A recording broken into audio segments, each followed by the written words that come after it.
because then they also feel valued, and they feel like they're part of your journey. And when people feel like they are part of your story, part of your journey, like they're more likely to stay, or be loyal to your brand or your business, because they're like, oh, I matter, within your story. Welcome to Make Art, the podcast that helps creatives get creative. Our community of entrepreneurs will show you how to turn your passion into a sustainable income-generating endeavor. Broadcasting from Cape Town, South Africa, here's your host, Jerome Rex. Hello friends, welcome to Make Art. This is the podcast that is focused on you getting creative and making work that is self-sustainable, I would say, at the least. So, of course, if you are busy with something, whether you are a seamstress, whether you're somebody who really enjoys visual art, those things cost money, and we would love to see that everybody who is creating art is able to do so without it being a drain on their household budget, for example. So here I am sharing with you my network. I have a whole bunch of creative superheroes in and around my circle, and I'm bringing those people in one by one just to share their stories of success and also their challenges and their journey as things go along. I have with me today dancer, fashion designer, business owner, what else? Entrepreneur. The list goes on and on and on and on. Demi-Jade Johnson. Demi, welcome. Nice to have you here. Thank you for having me. That's awesome to have you here. I just want to tell our listeners, warn them rather, that we have just had lunch. It's a Sunday afternoon. We've just had a big plate of curry, and then we had some coffee and so forth. So culturally, ancestrally, the temptation is now to lie down and take a bit of a breather and so forth. So if the energy levels aren't there, that's why. That explains it. But we are fighting through. Yes. We are doing the things. Demi, what I would love to know is, what would you consider your primary thing that really occupies your time and your passion and your thinking? Because I know you do so many things. Yeah. But if there were one thing, what would you say it is? So definitely it's my business, the Ophelia Collection, because I do it full time, and as a small business owner, like, you'll understand, like, you are everything in the business. Some days I realize that I'm filling the roles of maybe 10 different departments, and so that definitely takes up most of my time. Yes. Yeah, no, I can imagine, because of course the buck stops with you. You're the production manager, you're the ops manager, you're marketing, and the list goes on and on and on and on. Okay, so your business is really your primary focus. Yes, definitely. Okay, here's something that is quite interesting, is that you are an accomplished flamenco dancer. Like, you've been to Spain, you've been all over the world, you've danced on big stages and so on. I did not know flamenco was a big thing in Cape Town. Yeah, so okay, so I haven't really been all over the world. But yeah, so flamenco, like, the community in Cape Town is a small one. But it is a thing.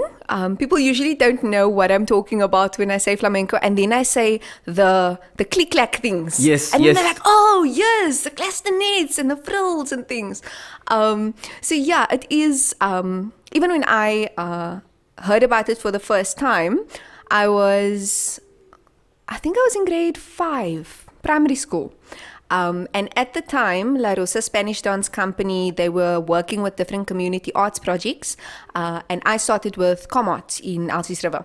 So they used to do lectums at the school, show the children what flamenco was, and then you had the opportunity to join.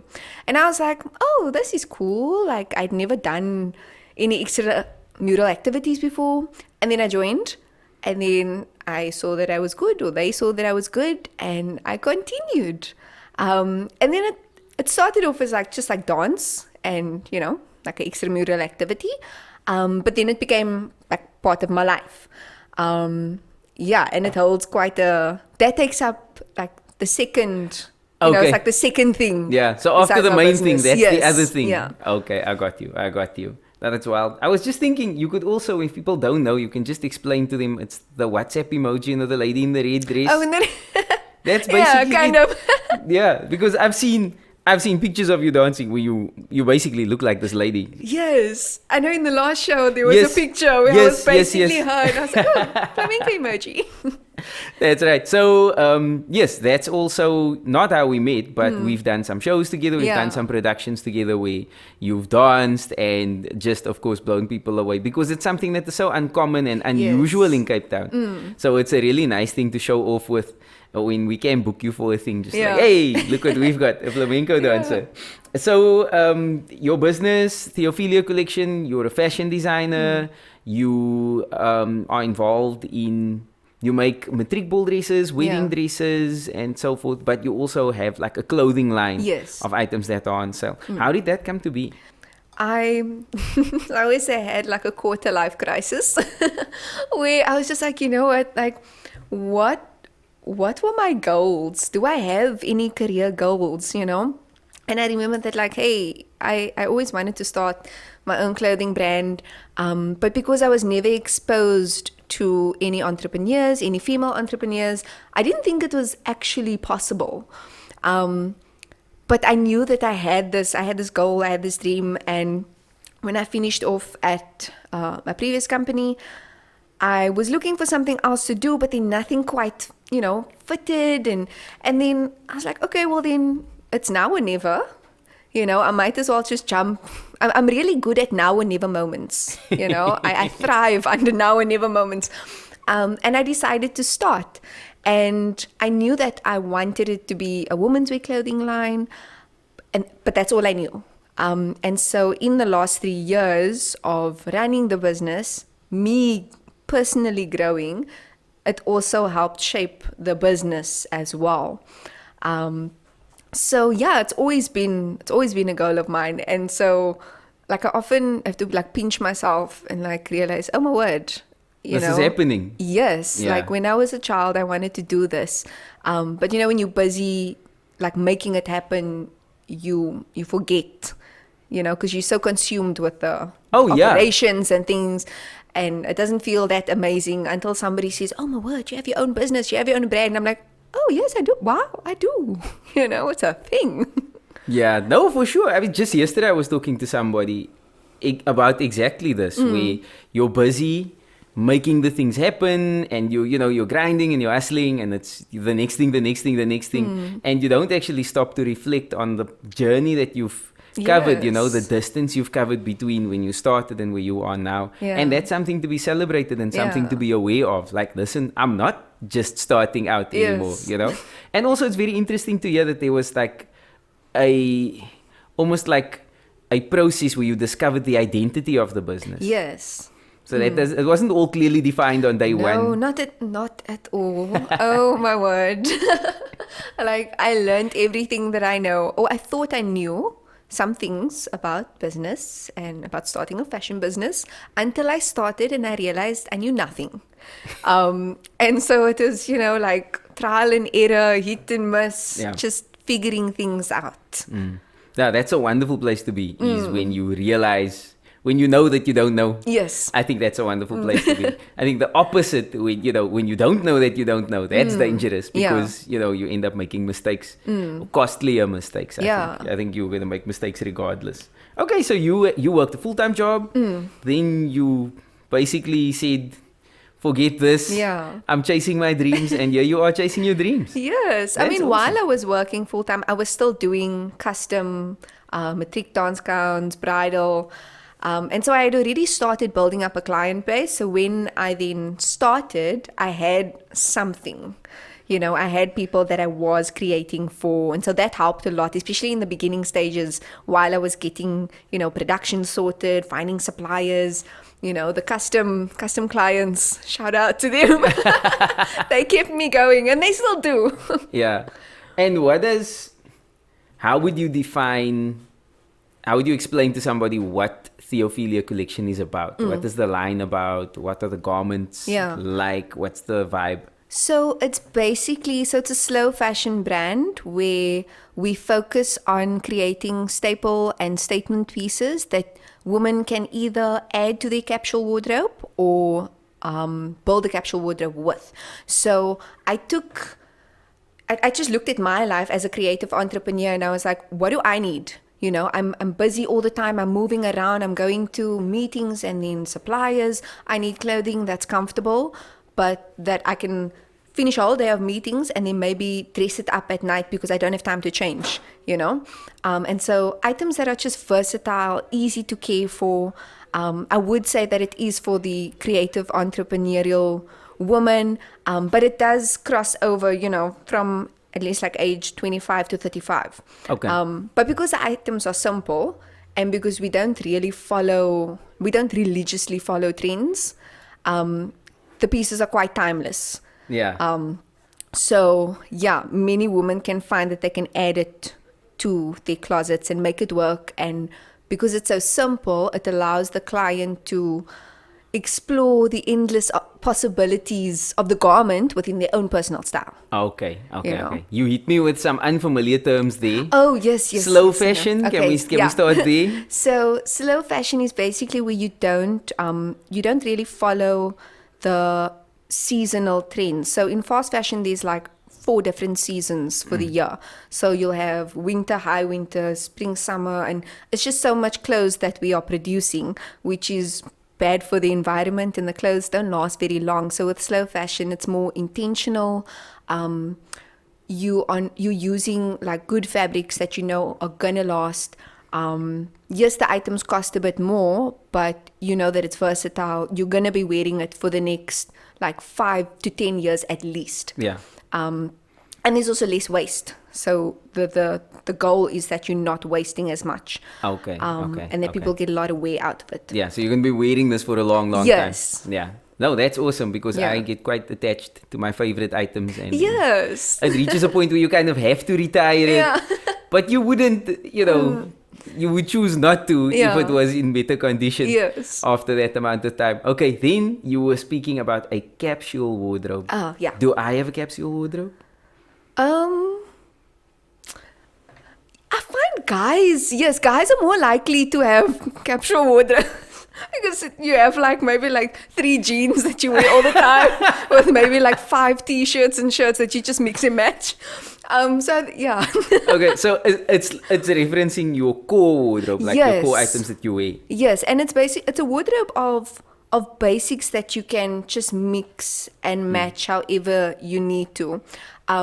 And it's really just encouraging people like to buy good pieces that you can wear for a long time, you know. Okay, my wife And is not going to having agree. so much clothing. No, okay. Yeah. My wife will definitely agree that I have a capsule wardrobe. I had a lockdown capsule wardrobe. Oh yes, I Yeah. think we all have. Yes, like 3 items, you Yes. know. This is my tracksuit pants. I'm going to sleep in it. You're waking up. Yeah, maybe I'll just keep it on. Yeah. Okay. Let us not get into too much detail about that. So here's something I was thinking about, Demi. Is you're this prolific dancer, very expressive dancer on stage. You're designing your own items. Does the one complement the other? Yes, so I actually have a flamenco brand as well, which is not that, I mean, I don't market it as much because it's obviously mostly just flamenco dancers, the community who purchases from me. But I do costuming as well, so like for flamenco dancers. Yeah. So that's where I can really get creative. When I design, because it's lots of color, it's frills, and with the affiliate collection, it's more minimalistic, it's simple. It's functional. Yes, it's functional. Whereas the costumes, like besides it being able to move and you can dance in it, it's just everything. Like there's never too much. You know, you can have frills and polka dots and embroidery and everything on one, and more is better with a flamenco costume. Okay. Or at least, yeah, that's what I believe. That's your design language. Yes. Okay, so that's interesting. But so you feel like, I suppose the question I'm getting at is, do you feel that the creative expression on the one side complements the creative expression on the other side? Like when you're sitting and you're designing items for the Ophelia collection, do you tap into that creativity, into that expression? Yeah. I think I actually, maybe not so much, I don't tap into the creativity, but more the functionality. So when I'm designing for the Ophelia collection, I'm thinking, okay, as a dancer, because I know how my body moves, how I need my body to move, I want to be able to move like that in my everyday wardrobe. And this is something that we always maybe like struggle with. So after a performance, you have your meet and greets in the foyer of the theater, and like I can never think of what to wear because I'm like, I'm sweaty, I don't want to get back into that skinny jeans I was wearing. And so that has actually inspired a lot of the Theophilia pieces where it's just simple, like relaxed fits, because I'm a dancer, and as a dancer I like clothing that it's like free and easy to move in. And then also in my daily life, how I move around. So I don't know is it a tagline or just like the thing, what is it called? The motto, the theme. The motto theme of the Ophelia collection is live, move and be. And so it's garments that allow you to live in them, to move in them and be in them. So the garments don't make you. Yeah. You bring yourself to the garment and you give it life instead of the garment adding life to you. And they must fit your lifestyle. Yes, and it must fit your lifestyle. So, and that I got from dance. Okay, so it must be very freeing then to be a woman and be able to design your own clothing, because Yes. I hear a lot of complaints about the limitations of women's clothing off the rack. You know, like it's a dress. It doesn't have pockets. Yeah. It's jeans.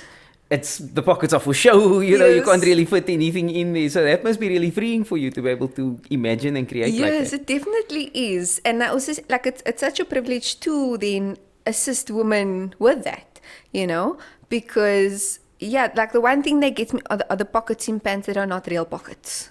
Like why? Like it's so much effort and it's not a real pocket. So it's almost as much effort as making an actual pocket. Yes, you might as well just make the whole pocket. Well, okay. I'm learning here. I'm learning. This is all news to me. Yeah. Okay, no, this is fantastic. I think I'm getting a picture of kind of how your imagination is creating this world, and it's creating this, this line of functional way that people can really enjoy and get into. So you were saying that you don't follow trends. The whole purpose and the whole philosophy of slow fashion is to kind of be countercultural and not follow whatever trend is up and happening at any given point in time. But are you aware of trends at all? Do you try and stay up to date on what's happening? Yes, so I think like to the extent that we do like check out trends is like usually with color, because from different you can kind of tell the time period that a fashion or you can tell the time period by like clothing, and then I think it's like architecture as well. So like with clothing, we keep the style simple, but we'll use colors that are on trend. So for example, like maybe like hot pink, I don't know if it's hot, but it's like a pink, and like tangerine colors, corals, is quite on trend right now. And so we'll keep it in our timeless styles, but we'll just use the color so that there's at least, because I mean, fashion consumers, most fashion consumers, they still want to be, relevant and on trend. Oh yeah, for sure. Yeah. And so if you get them with at least the color, and they know that color, I mean red, like you can wear it in every season. But if it's a red dress that you can see was made in the 1980s, and if you are not a very extravagant, dresser like I am sometimes, the design gives it away. Yes, the design gives it away. And so that's why we, like with print and then color, we'll look at trend. And then also like certain styles. So like now, because of lockdown, everybody's into loungewear and just like comfy clothing. Yes. And so you kind of just like look at, okay, what does the market want? They're wanting comfort, Yeah. and so you're not going to be pushing evening wear and, So in that way, you always check like what your customer's wanting. Okay, so there is a little bit of tension there in terms of being aware of what's happening out there and trying to respond to it, but not Yes. to follow, Yes. but to draw inspiration from. Wild. Let's talk about your current project that you're running with. You've got a backer buddy that is basically ongoing, where people can contribute to. Yeah. And the purpose of that is for you to go and study sustainable fashion in France. Yes. Do I have that right so far? Italy. In Italy? Yeah. Jerome. Italy. How's that going along? What's happening there? Are So people obviously, contributing? COVID happened.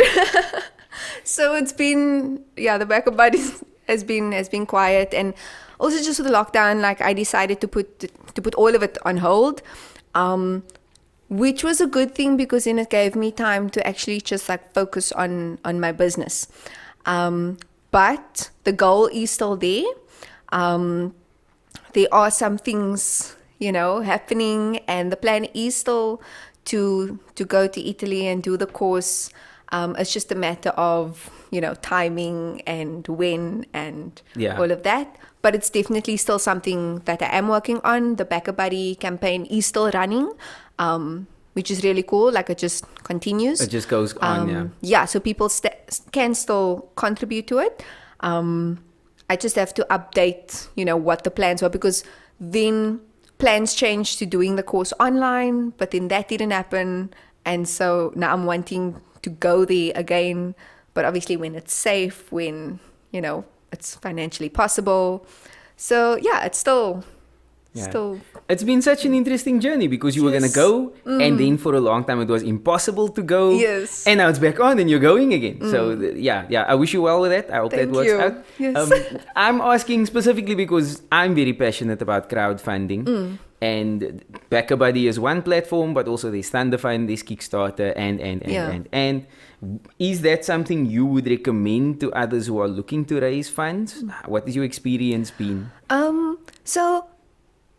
So obviously my experience, like I don't know much about crowdfunding. So I know that it does work when you have a strategy, because I've seen it work for, like it's worked for you.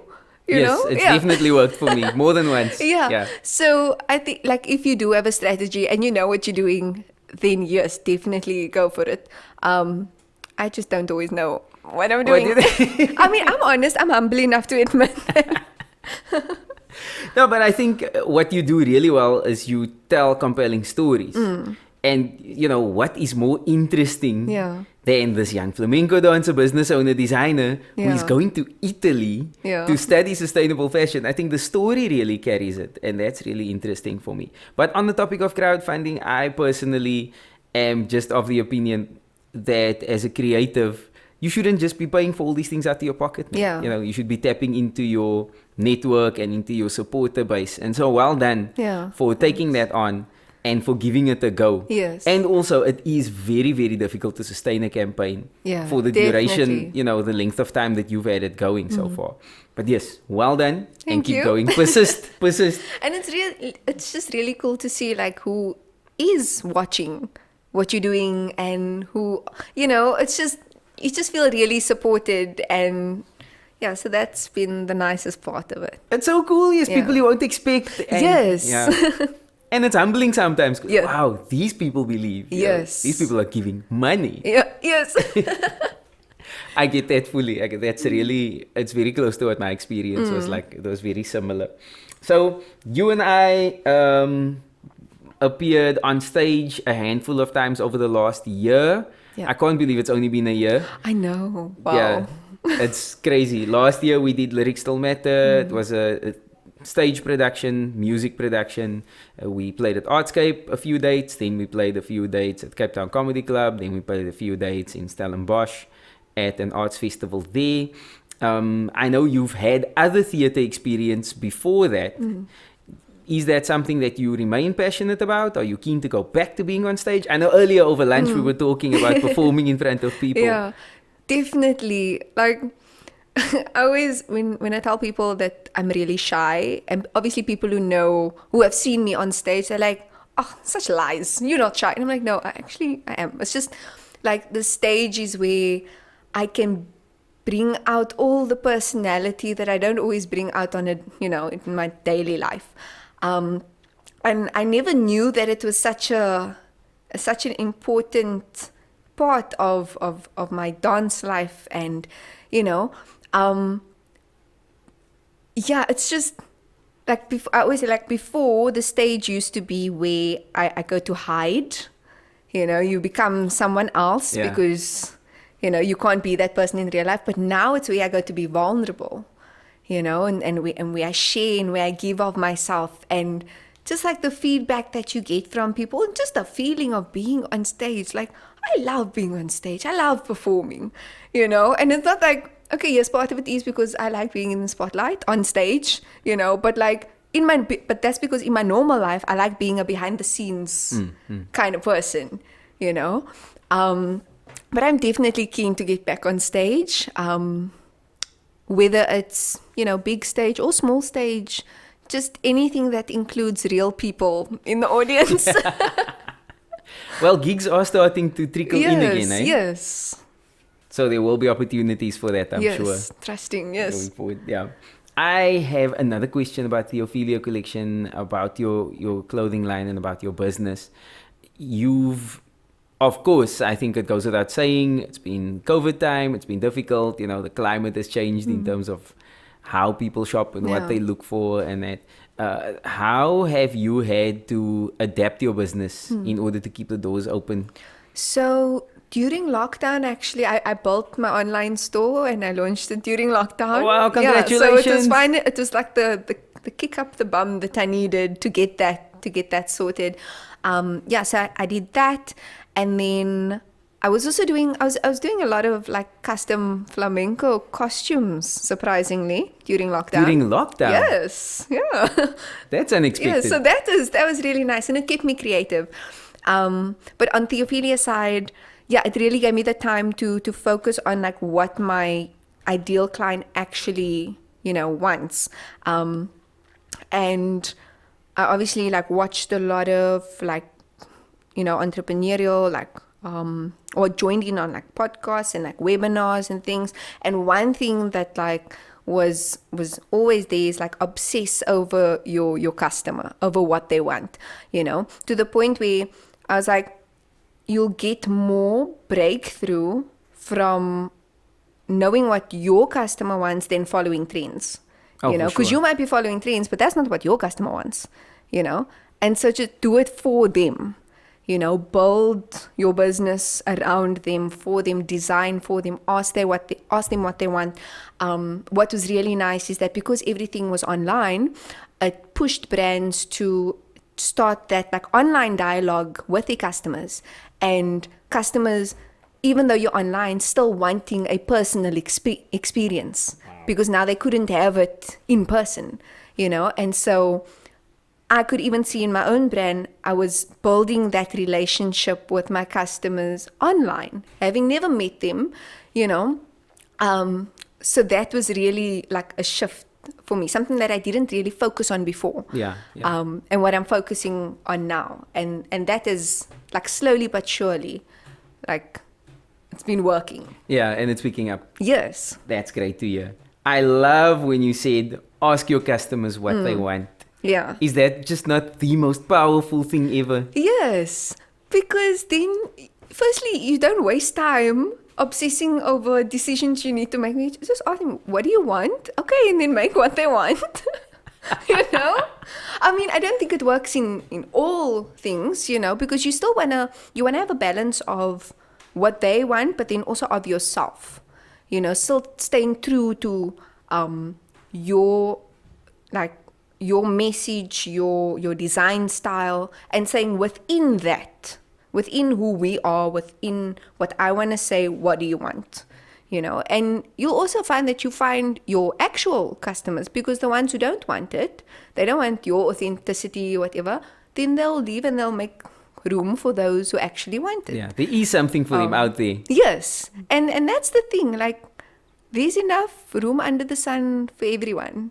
And you'll find your people, Yeah, no, it's just such an amazing experience to hear from your customers what they are interested in. I have a friend, Sipokasi Jonas. Yeah. She's a poet, and she's always polling people on Yeah. Twitter. She's always, and it's not always an in-depth survey. Sometimes Yeah. it's 1 or 2 questions, Would you guys like me to do this? How about an online show? Yes. What would you pay for an online streaming show?